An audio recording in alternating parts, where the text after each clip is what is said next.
안녕하십니까 구독자 여러분. 오늘은 2023년도 7월 15일입니다. 오늘 화물차 번호판 시세 좀 알아보겠습니다. 대표님 본인 소개 좀 해주세요. 예, 안녕하세요. 전국구 영농 갈산상사 이원복입니다. 대표님, 예. 오늘 개인 소형부터 화물차 번호판 시세 좀 알려주세요. 예. 번호판 시세를 먼저 말씀드릴게요. 1.5톤 이하 0.5톤까지 1.5톤에서 0.5톤까지를 개인 소형이라고 그러거든요. 개인 소형 시세는 저번 주 동일하게 2,700만 원에 거래되고 있고요. 개인 중형, 개인 중형은 1.5톤 이상 16톤까지를 개인 중형이라고 하는데요. 개인 중형은 저번 주와 동일하게 2,650에 거래되고 있습니다. 그리고 일반 대형은 3,600선에 거래되고 있습니다. 네. 그럼 등락폭이 어떻게 되나요? 저번 주에 비교해서 전혀 등락폭이 없죠. 네. 뭐 특별한 이슈가 없다는 거네요, 그죠? 그렇죠. 특별한 이슈도 없고 활기도 활발하지 않다는 얘기죠. 예. 물동량도 계속 침체기인가요? 물동량도 여전히 침체기에서 벗어나질 못하고 있어요. 네. 그리고 요즘 또 장마가 오다 보니까 경기에 더 영향을 미치는 것 같아요. 예. 최근에 그 화물차를 하시려는 분들은 좀 늘었어요? 화물차 하시는 분들은 그래도 꾸준히 전화가 오셔요. 오시고 오늘 토요일인데도 오늘 아침에 오전에 계약을 하나 했는데 사시는 분들은 그래도 꾸준히 파시는 분들보다는 좀 적어도 그래도 꾸준히 오시는 편이에요. 그럼 전주하고 거래량은 어떤가요? 개인 소형이나 개인 중형 개인 같은 소형도 전주에는 파시는 분들이 더 많았거든요. 사시는 분보다 그 관계를 그 유지하고 있는 것 같아요. 그 선으로 파시는 분이 좀 더 많고 사시는 분이 좀 적고. 예. 그럼 장기적으로 화물차 번호판 시세 전망 한번 해주시죠, 뭐. 장기적으로는 아마 지금 장마라 더 침체기로 접어들었는데 장마가 끝나면서 조금 주춤했던 게 이제 좀 기지개를 킬 것 같아요. 그리고 소폭의 상승이 있을 것 같아요. 지금 2,700선인데 2,750에서 2,800선까지는 회복할 것 같고 개인 중형도 전주나 이번 주나 동일하게 2,650선에 거래됐는데 장마가 끝나면은 50 정도 반등세가 있지 않을까 그렇게 생각을 하고 있거든요. 예.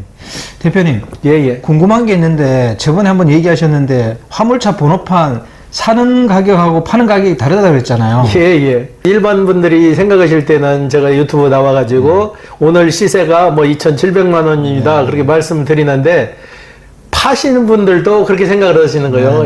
2,700 받을 수 있겠지 하고 와갖고 전화를 해가지고 매입 가격은 좀 낮습니다. 우리도 마진을 보고 장사를 하는 입장이니까 가격을 좀 낮춰서 얘기를 하면은 왜 말이 틀리냐 이거예요. 그러면 파는 가격하고 사는 가격은 당연히 틀리지 않습니까? 우리는 장사 이윤을 목적으로 장사를 하니까 조금의 마진은 봅니다. 그렇게 하면 좀 이해를 하시더라고. 예. 그러면 파는 가격하고 사는 가격 차이는 얼마나 나나요? 다 일정하지는 않는데요. 한 100만 원 정도 캡이 날 거라고 생각하시면 돼요. 예. 그렇게 나는 이유가 뭐예요? 100만 원 정도 마진을 봐야 쉽게 말해서 이제 저희가 이제 상사에 있다 보면 차를 매입을 해서 차를 보관을 하잖아요. 그러면 마당세라고 하거든요. 그 비용도 나가고 계약서를 쓸 때마다 관인계약서를 쓴다고요. 관인계약서를 쓰면은 계약서 한 장당 20만 원 정도 세금이 나가요. 그 감안하게 되면 실 마진은 한 60만 원 정도 떨어지는 거죠. 예.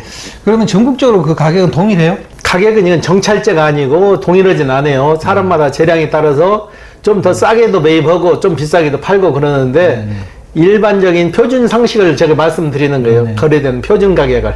예. 그러면 개인적으로 좀 확실하게 싸게 팔아버리면 어떻게 돼요? 내가 물건을 싸게 쉽게 말해서 2,700원에 판다는 물건을 좀 많이 싸게 매입을 했다 그러면 싸게도 팔 수 있는 거죠.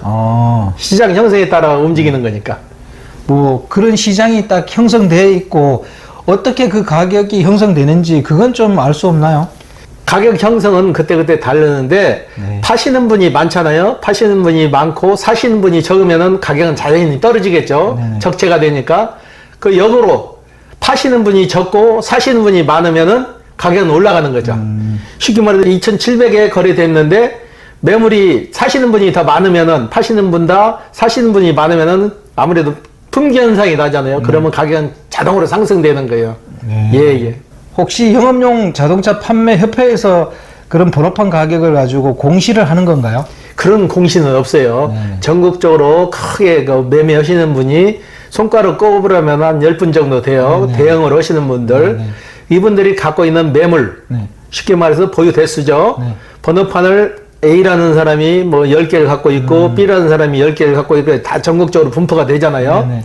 이분들이 갖고 있는 물건이 거의 동일 선상에서 봤을 때 그게 수치를 조절하는 거예요. 내가 물건을 많이 갖고 있지 않고 소비자가 많이 찾으면은 물건이 없으면 아무래도 돈을 더 주고 매입을 해야죠. 네. 다른 업체와 서로 경쟁이 되니까 그런 관계예요. 쉽게 말해서 매물을 많이 가지고 있다가 많이 매물이 빠지고 없으면은 좀 세게 매입을 하는 거고 매물이 넘쳐 흘렀을 때는 좀 더 싸게 매입을 하는 거죠. 네. 그럼 대표님도 그런 분들한테 가격을 물어보시는가요? 전국적으로 서로가 상의를 해요. 아. 요즘 우리는 몇 대 정도 판매되고 재고가 어느 정도 있는데 거기 추세는 어떻습니까? 그러면 서로 전국 업자들은 다 거의 비슷하니까 우리는 얼마 정도에 거래되는데 매매 주기가 어느 정도 되나면 서로 그 데이터를 내는 거죠. 데이터를 내서 그 금액에서 오르락 내리락 하는 거예요. 예. 그럼 매일매일 그걸 데이터를 주고받아요? 거의 2, 3일 간격으로 서로 데이터를 주고받죠. 네. 지역마다. 네. 그리고 인터넷에 오픈이 되잖아요. 서로 매물 시세를 공유를 하니까 아. 쉽게 말해서 대구 쪽에서는 뭐 2,700에 판다. 그러면 서울도 2,700에 판다. 매입 시세는 서로가 안 알려주는 거죠. 네네. 그거 마진이니까. 네. 판매 시세는 거의 비슷하다고 보면 돼요. 네. 예. 그 일반인들도 그럼 인터넷으로 확인할 수 있는 거네요? 그렇죠. 인터넷에 우리 같은 업자들이 계속 올리잖아요. 매물 시세를. 오늘 1주에는 얼마, 2주에는 얼마, 3주에는 얼마 오르고 내리고 계속 알려드리잖아요. 네네. 예. 그걸 참조하시면 될 것 같아요. 네. 예. 실제로 거래하시다가 파는 가격과 사는 가격이 달라서 좀 화를 내시는 분들 좀 있나요? 왔다 되돌아가시는 분도 있죠. 네.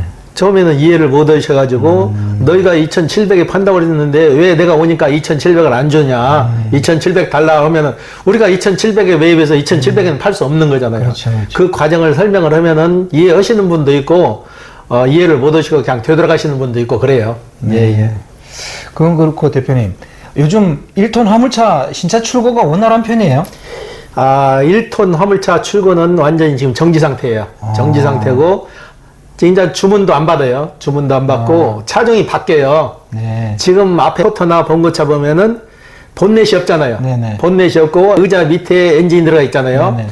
그리고 안전 기준을 못 맞추나 봐요. 네네. 그래갖고 전에 그 생산되던 니베로 있죠. 네네. 니베로 형식으로 앞에 본넷을 만드나 봐요. 네. 본넷을 만들어서 안전 기준에 적합해서 차가 다시 LPG 차량, 디젤 차량은 생산 자체를 안 하고 LPG 차량으로 다시 나올 것 같아요.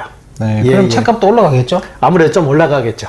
예. 그러면 화물차 하시는 분들은 이것도 감안해서 생각하셔야 되겠네, 그죠? 예.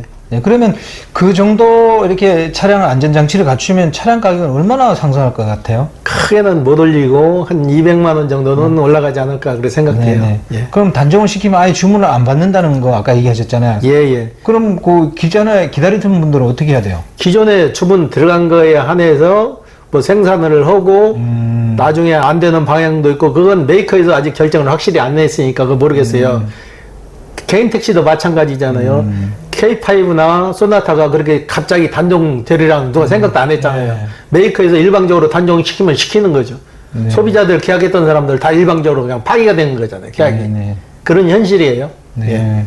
화물차 하시는 분들이 지금 이렇게 경기가 침체기일 때 시장에 진입하는 거 어떻게 생각하세요? 지금이 적기라고 봐요. 네. 경기가 아무래도 장마 끝나고 조금 좋아지면은 티오값은 올라갈 거라고 네. 거의 100% 확신을 해요. 네. 그러니까 어차피 영업용을 하시려고 하시는 분들은 물동량이 좀 적을 때 해서 제대로 배워가지고 하시는 것도 괜찮아요. 네. 예. 그래서 제가 누차에 말씀드리잖아요. 경험 없는 사람들이 시작할 때 막막 하시면은 언제든지 오시면은 저희가 선탑을 해서 이럴 수 있는 조건을 만들어 드린다고 말씀드리잖아요. 예. 예. 상담 과정에서 제일 그 안타까운 경우는 어떤 경우예요? 아무래도 이런 부분도 많아요. 쉽게 말해서 부부간에 사는데 네. 부부는 한 집안이잖아요. 네네. 근데 신랑이 신용불량자야. 네. 신용불량자인데 어차피 차는 사서 생계를 하기 위해 하는데 신랑 앞으로 명의가 안 되는 거. 네. 명의가 안 되면은 이제 부인 앞으로 가야 되는데 그 관계를 모르시는 분들이 많아요. 네. 그것도 얼마든지 가능하거든요. 네. 조금만 상담을 하면 그걸 알 수 있는데 그걸 몰라가지고 못 하시는 거예요. 신용불량자니까 안 되겠지. 그걸 포기하지 마시고 가능해요. 신용불량자라도 자격증만 있으면 돼요. 화물전허증하고 화물종사자 자격증만 있으면은 이걸 분리를 시키는 거예요. 차주하고 운전자하고 분리를 시켜서 쉽게 말하면 부인분은 차주가 되는 거고 화물 자격증 있는 신랑분은 운전수가 되는 거예요. 그래서 분리를 시키면 얼마든지 가능했어요. 네. 예, 예. 사업자는 누구 이름으로 나가야 돼요? 부인 앞으로 가는 거죠. 단순히 신랑은 운전자가 되는 거지. 네. 예. 그래도 큰 문제는 없다는 거네요. 그렇죠. 합법적이죠. 네. 예, 예. 그럼 앞으로 좀 화물차 시장에 좀 좋은 소식 같은 거는 기대할 수 있는 게 있나요? 아마 10월 달 정도 되면은 종합적으로 이제 종합 발표가 나올 것 같아요. 네. 마지노선이 10월 달로 이제 알고 있거든요. 네. 지입차들도 10월 달까지 이제 정리가 되는 것 같아요. 네, 네. 물동량을 못 맞추면은 개인한테 매각을 하든지 네. 물동량을 맞추든지 10월 달 이후에 최종적으로 결론이 날 것 같아요. 네. 예, 예. 그 번호판 장사만 하던 지입회사들 요즘 동향은 어때요? 지금은 더 음성적으로 네. 전에 받던 수수료나 뭐 도전값 이런 거는 없어지고 네. 뒤로 받는 거죠. 네. 현금으로 해서 뒤로 받아가지고 불법 아닌 불법이 되는 거죠. 자꾸. 네, 예, 그건 개선이 안 되고 있어요. 네. 참 어려운 문제네요. 예, 예. 오늘 인터뷰 감사드립니다. 예. 네, 구독자 여러분, 오늘 2023년도 7월 15일 화물차 번호판 시세를 알아봤습니다. 오늘 시세가 좀 전주하고 비교해서 별로 등락이 없네요. 이 번호판 시세를 잘 보셨다가 필요하시면 화물차 시장에 진입하실 때 사용하시고, 아니면 평상시에 관심 있는 분들도 화물차 시장을 이렇게 생각해 보실 필요가 있기 때문에 번호판 시세 동향도 한 번쯤 이렇게 매주 보는 게 좋을 것 같습니다. 자, 다음 시간에 호화제는 또 다른 주제로 구독자 여러분 찾아가겠습니다. 안녕히 계십시오. 호화제였습니다.